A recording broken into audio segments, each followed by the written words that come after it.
자, 오늘 우리가 배울 작품은 이문구의 유자소전이라는 소설이에요. 여러분, 이문구라는 작가는요, 이 유자소전 자체보다 더 유명한 작품이 관촌수필이라는 연작소설이 있어요. 근데 이 연작소설이 수능에 정말 여러 번 출제됐을 만큼, 평가원에서 많이 주목하는 작가이자 우리 친구들이 이제 뭐 교과서나 내신선상에서 혹은 모의고사에서 많이 볼 수 있는 작가예요. 자, 이 작품은 여러분, 유자, 소전 이렇게 끊어 읽어야 돼요. 자, 유자가요, 사람이에요. 인물이고요. 이 소전이라는 게 작을 소자예요. 그래서 작은 전기다 이렇게 해서 쓴 소설인 거예요. 즉, 여러분 이 작품은요, 진짜 전은 아니고요. 전의 형식을 빌려 한 인물의 일생을 그린 거야. 여러분, 전의 형식을 빌렸다라고 되어 있죠. 이걸 명확히 구분을 해줘야 되는 게 여러분, 전이라는 건 원래 어떤 실존 인물의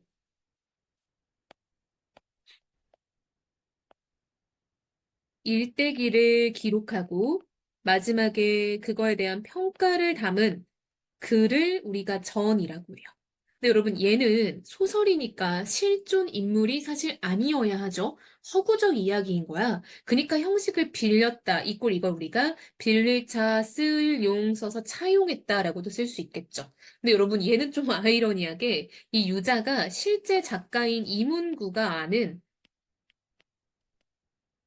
실존 인물을 모티프로 만든 인물이에요.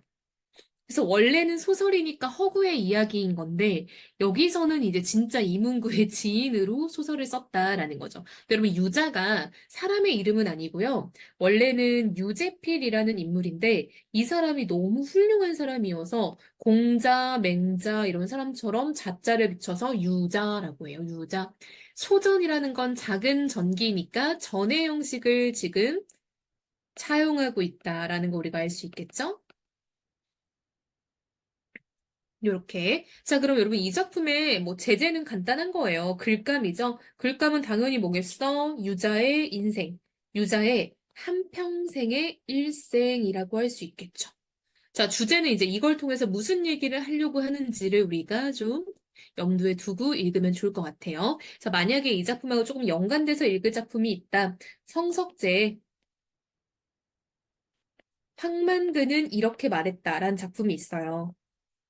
이것도 전의 형식을 빌려서 황만근이라는 가상의 인물의 삶을 보여주는 작품이에요.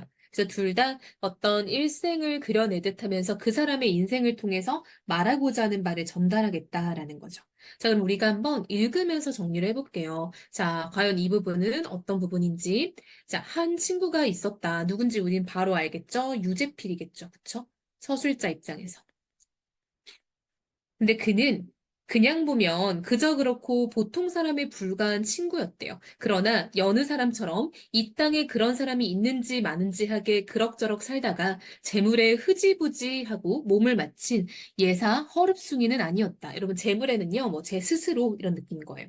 여러분 이게 이문구의 특징인데 이문구가 좀 어려운 약간 한문투의 말 혹은 옛날 말을 되게 많이 써요. 그래서 우리 친구들 여기서 또 어휘 문제 같은 것들도 나올 수 있으니까 어려운 용어들은 체크해놓고 봐야겠죠. 이런 거는 심지어 교과서에서 뜻풀이를 해주고 있는 그런 어휘니까 친구들이 잘 알아놓으면 좋을 것 같아요. 허릅숭이는 이제 약간 좀 허접한 사람 이런 느낌인 거죠. 약간 좀 헐렁한 사람, 헐랭이 이런 느낌이에요. 그의 이름은 유재필이다. 그쵸? 우리 알고 있었죠? 그의 이름은 유재필이고요. 1941년 홍성군 광천에서 태어나 보령군 대천에 와서 자라고 배웠다. 그리고 그 나머지는 서울에서 살았다. 그는 어려서부터 타고난 총기와 숙기로 또래에서는 별중 맞고 여러분 별중 맞다라는 거는 매우 별스럽다. 즉 유별나다. 유별나다라는 뜻이에요. 무리에서 두드러진 바가 있어. 비색한 가운 이런 비색은요. 운세가 막혔다 이런 말인 거예요.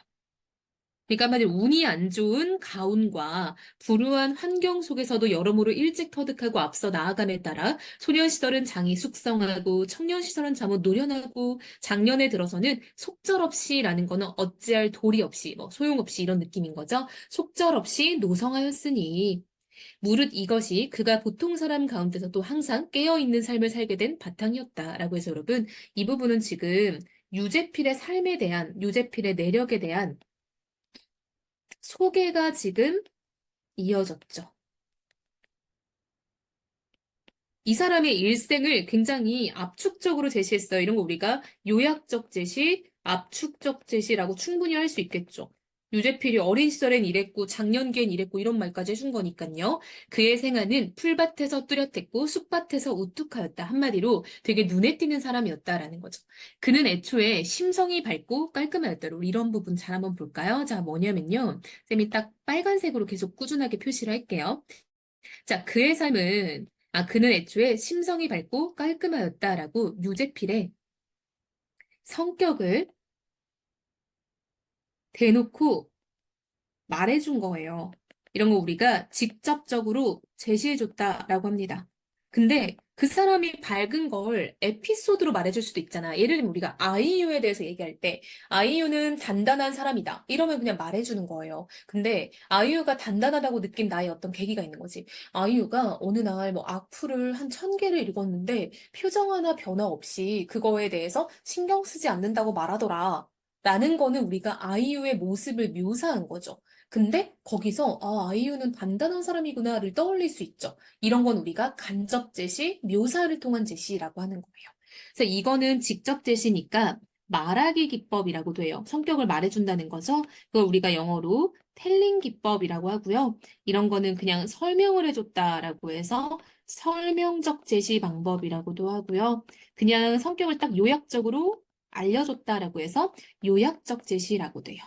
반대말은 간접 제시, 보여주기, 쇼잉, 극적 제시, 장면적 제시라고 하는 거예요. 이게 이제 우리가 고등부에서 처음 배우는 개념들이죠. 중학교 때까지는 안 나왔던 거예요.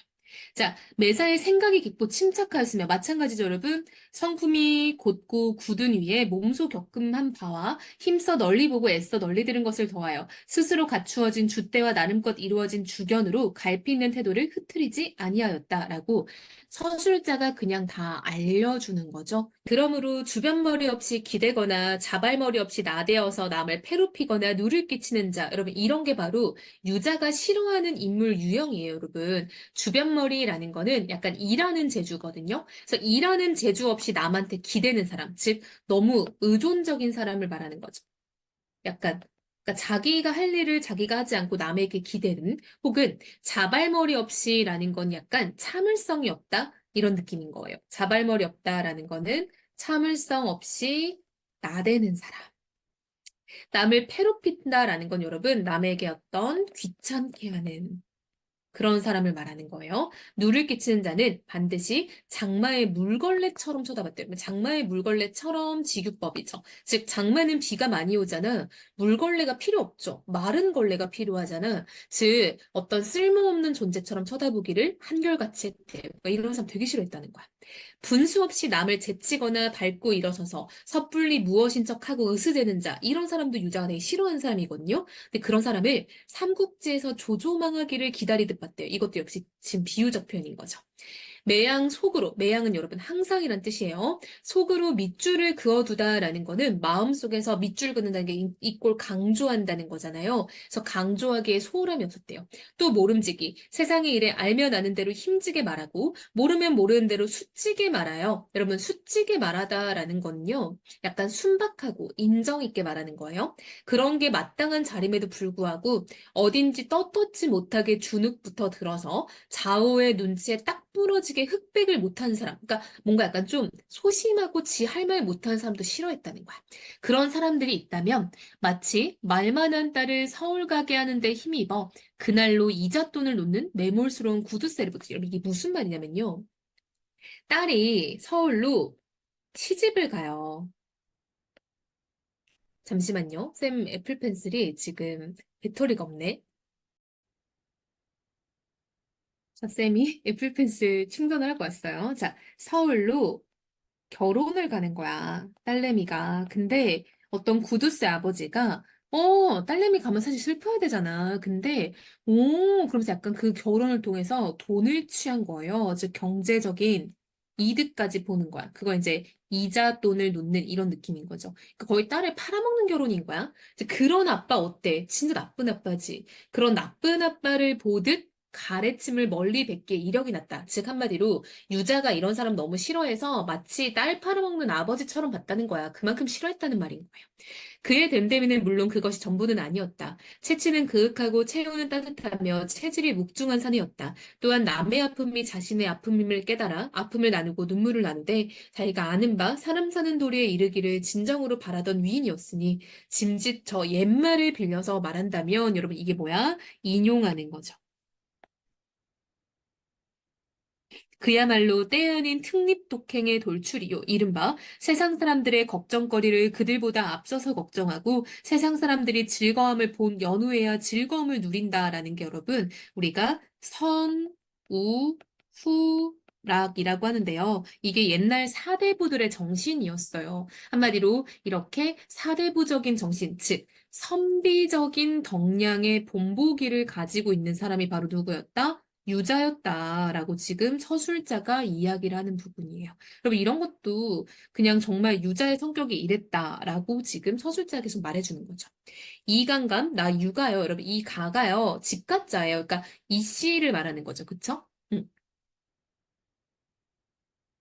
집가짜라기보다는 약간 이제 부를 때 쓰는 말로 봐야 될 것 같다. 그쵸? 그러니까 너 이씨야, 나 유씨야 이렇게 해서 이제 자기를 이제 좀 칭했던 말인 거죠. 그가 내게 전화를 할 때마다 매번 거르지 않는 첫마디였다. 그렇지만 유가는 이미 다른 사람을 잃은 말이었다. 그는 유자였다. 여러분 이게 무슨 말이냐면요. 본인은 늘 유가라고 말하지만 내가 봤을 때 그 유가는 이 사람이 아니었다.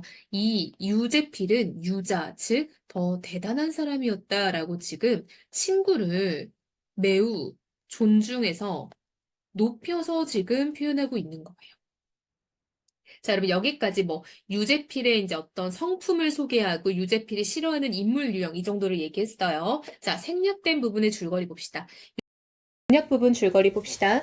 유자는 특유의 부침성과 눈썰미로 학교의 명물로 이름을 날린다. 중학교 졸업 후 선거운동원과 국회의원 비서관을 지내다가 군에 입대하게 되는데 입영열차 안에서 당사조책을 읽은 덕분에 군에 입대해서도 도사라는 애칭을 얻고 편하게 지낸다. 제대 후 유자는 택시 운전을 하다 재벌그룹 총수의 운전사가 된다. 여러분, 재벌그룹 총수는요, 약간 이런 느낌이죠.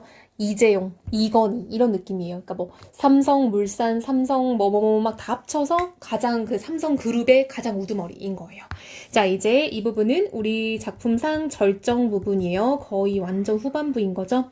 1970년 내가 지금의 세종문화회관 자리에 있던 예총회관의 문인 옆에 사무실에서 협회 기간지를 편집하고 있을 얼음이었다. 라고 해서 지금 서술자인 내가 1인칭 서술자죠.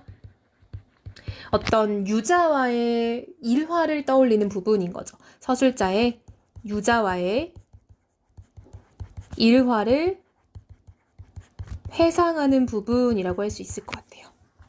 자, 근데 그때는 1970년 시대적 배경이었고요. 내가 예총회관, 지금 세종문화회관이면 광화문 쪽이죠. 이곳에서 편집을 하고 있었을 때였대요. 어느 날 난데없이 유자가 불쑥 찾아왔대요. 10년도 넘어된 해후라는 건 여러분 오랜만에 다시 만난다라는 거예요. 자, 그럼 여기 여러분 유자와의 일화 1번입니다. 1번이라는 거는 하나로 끝나지 않는다는 거죠.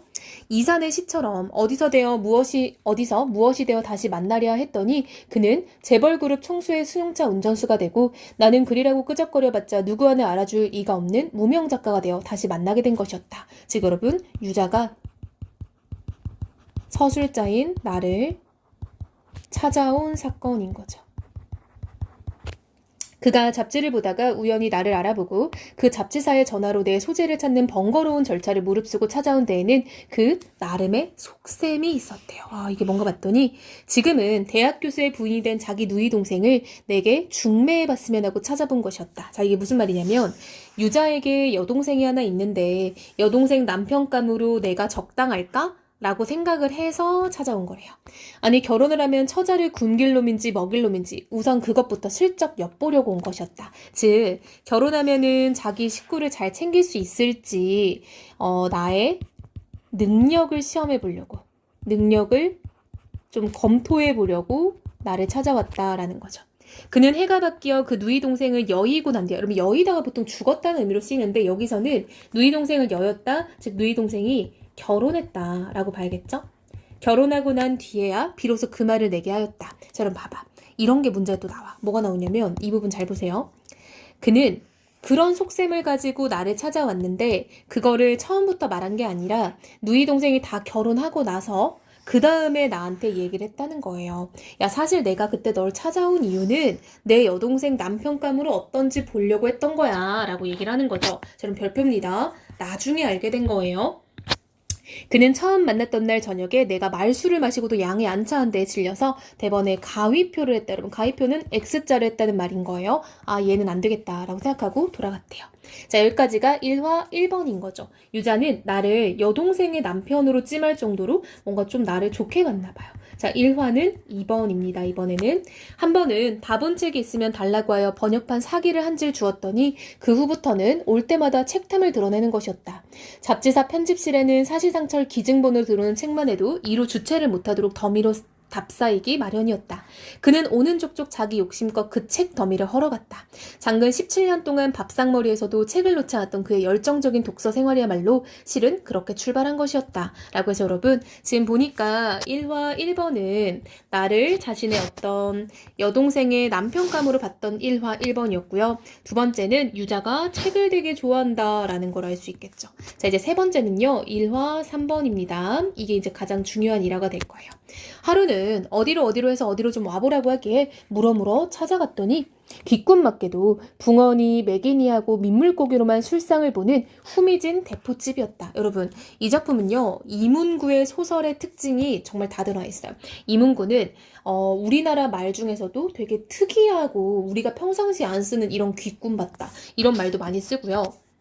그리고 이게 이제 충청도 사투리도 많이 들어있어서 애들이 굉장히 어려워해요. 그래서 이런 것들을 체크를 해야겠죠. 자, 여러분, 후미지다 이런 말도 좀 약간 으슥하다. 약간 좀 뭔가 으슥한 골목이라고 하면은 남들 눈에 잘 안 띄는 곳에 있다 이런 거죠. 나는 한내를 떠난 이래 처음 대하는 민물고기 요리여서 세상스럽게도 해감내가 역하고 싫었으나 여러분. 한내는 지명이에요. 그냥 충청도 대천이고요. 그 다음에 뭐 해감내라는 거는 우리 그 민물에서 나는 그 약간 물 냄새? 좀 약간 하수구 냄새? 이런 냄새를 말하는 거예요. 그는 흙탕내도 아니고 시궁내도 아닌 그 해감내가 문득 그리워져서 부득이 그 집으로 불렀다는 것이다. 자, 여러분, 유자가 나를 이곳으로 부른 이유는 이 해감내에 대한 그리움이래요. 즉, 유자가 나를 이곳으로 부른 이유인 거죠.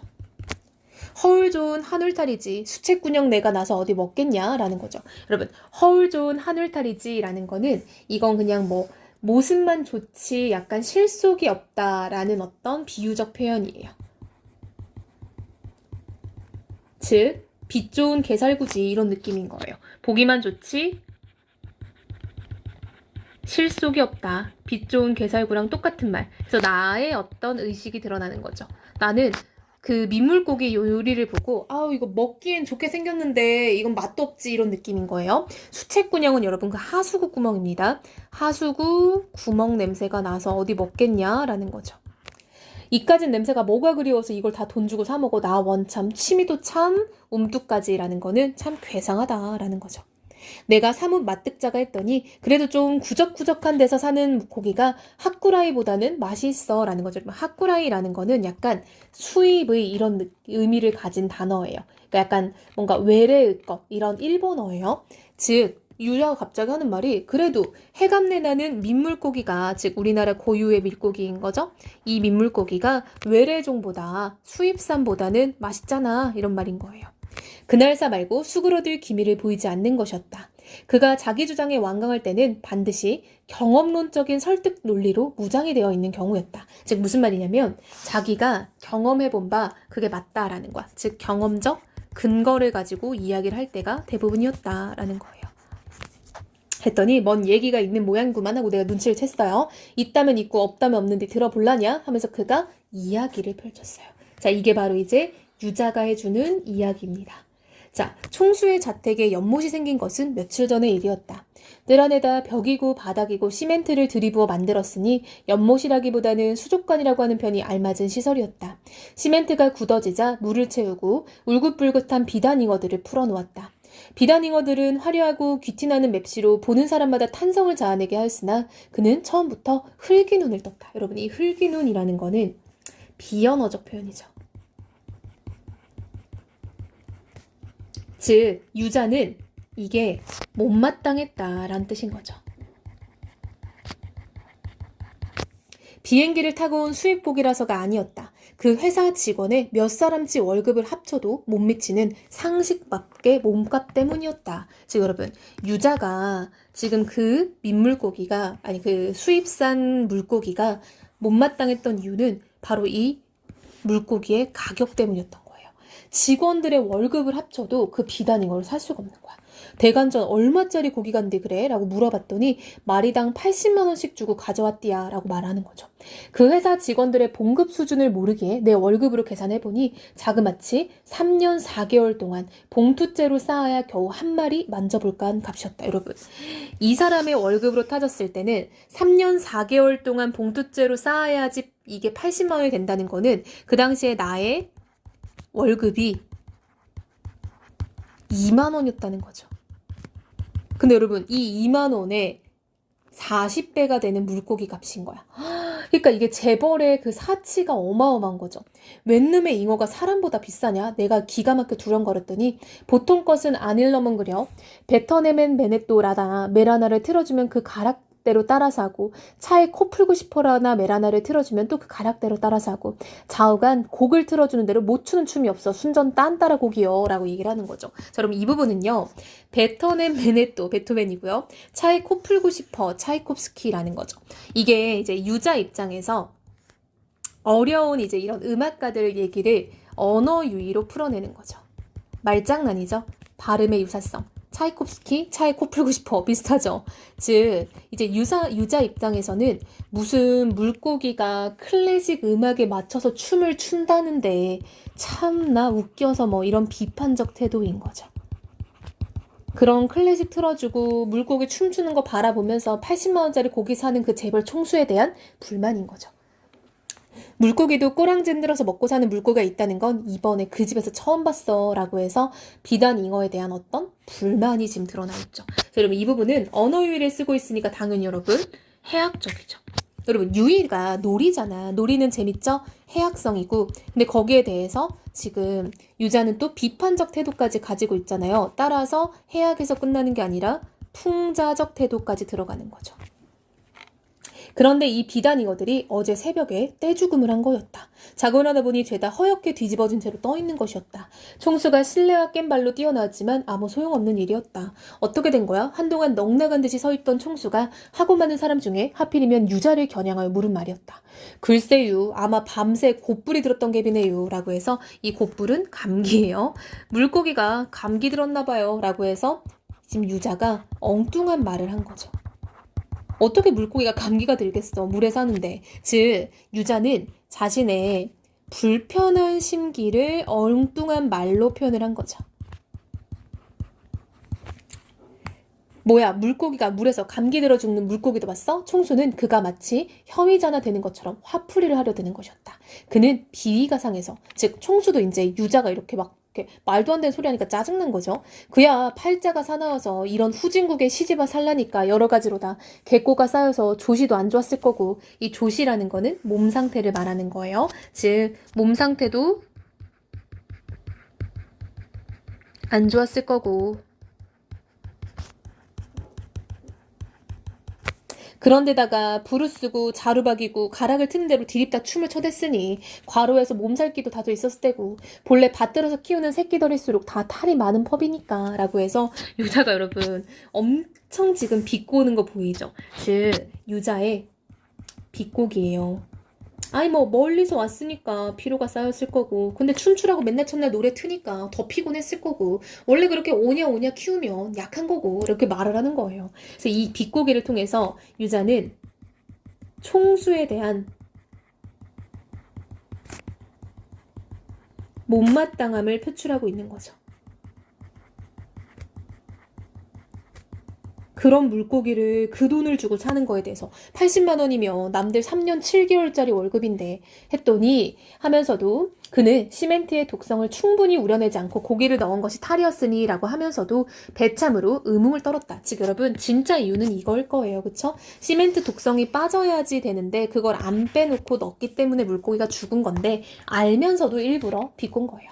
하는 말마다 저 말 같자는 소리 시끄러 이 사람 하면서 총수는 말 가운데 어디가 어떻게 듣기 싫었는지 자기 성질을 못 이기며 돌아섰다. 그는 총수가 그랬다고 속상할 만큼 속이 옹색한 편은 아니었다. 그렇지만 오늘 아침에 들은 말만은 쉽사리 사귈 수가 없었다. 자, 여러분 보세요. 자, 포인트는 이겁니다.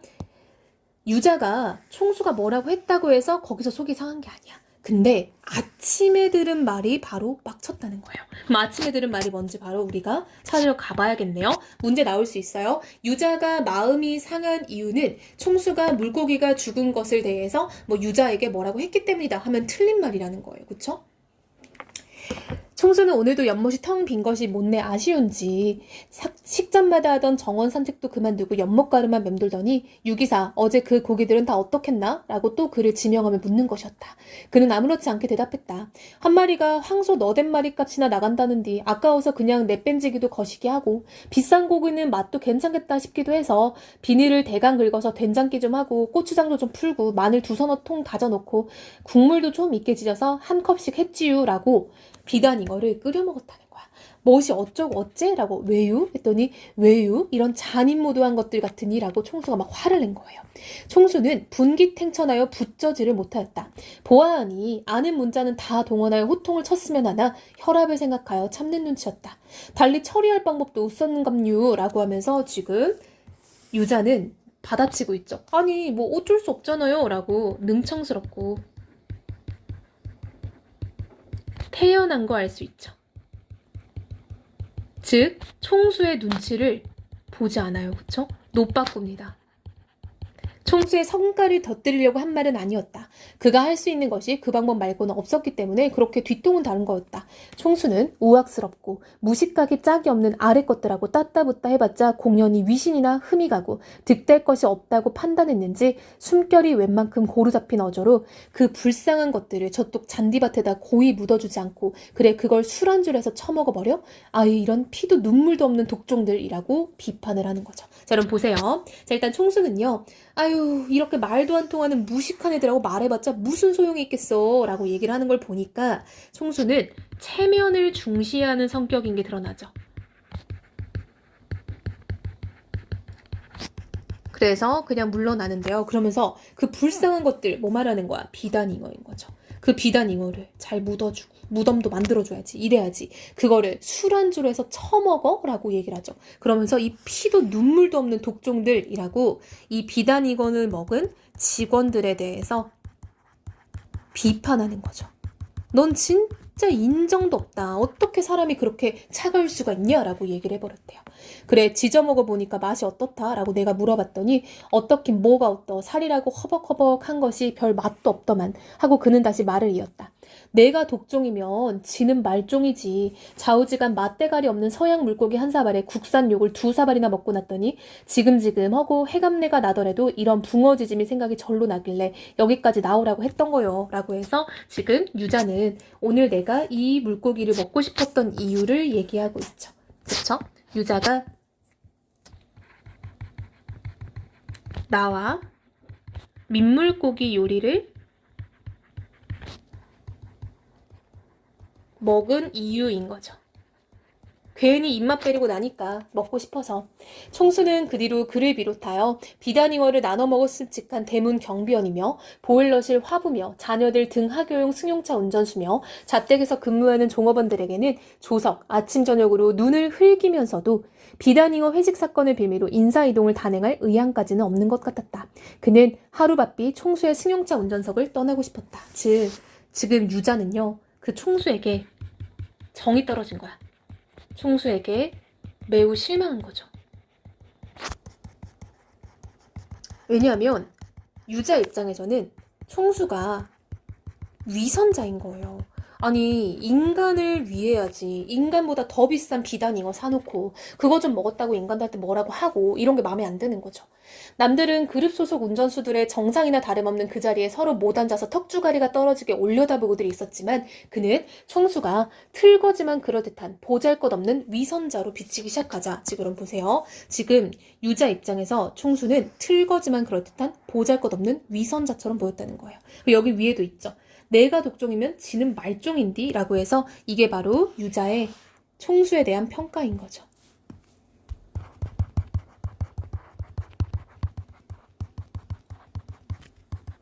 그래서 유자는 그 총수에게 아예 정이 떨어진 거예요. 그동안 그런 줄도 모르고 주의하여 모셔온 날들이 그렇게 욕스러울 수가 없었고 그런 위선자에게 이렇게 메인 몸으로 살 수밖에 없는 구차스러운 삶이 칙살맞고 가련하지 않을 수가 없었다라고 해서 지금 유자는 총수와의 갈등 후에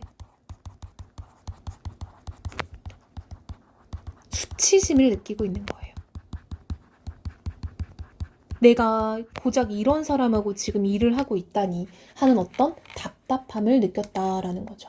그러니까 유자는 되게 약간 좀 떳떳하고 뭔가 약간 좀 자기 할 말은 해야 되고 앞뒤가 약간 투명한 그런 사람인데 이런 위선자 같은 이 총수를 모시니까 그런 부분에서 지금 유자가 좀 답답했던 거죠.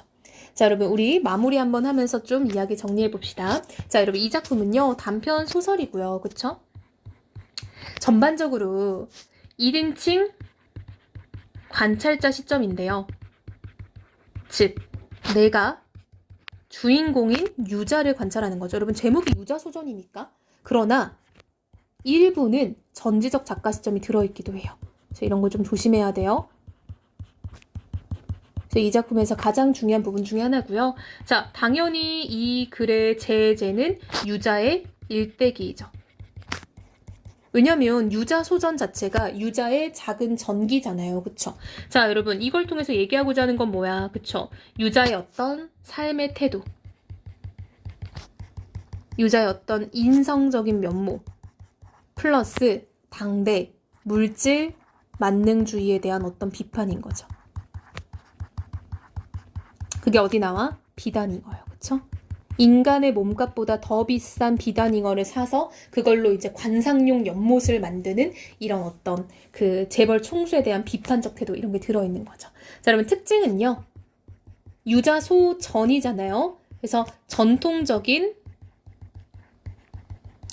전의 양식을 차용하고 있다. 이게 가장 큰 특징이고요.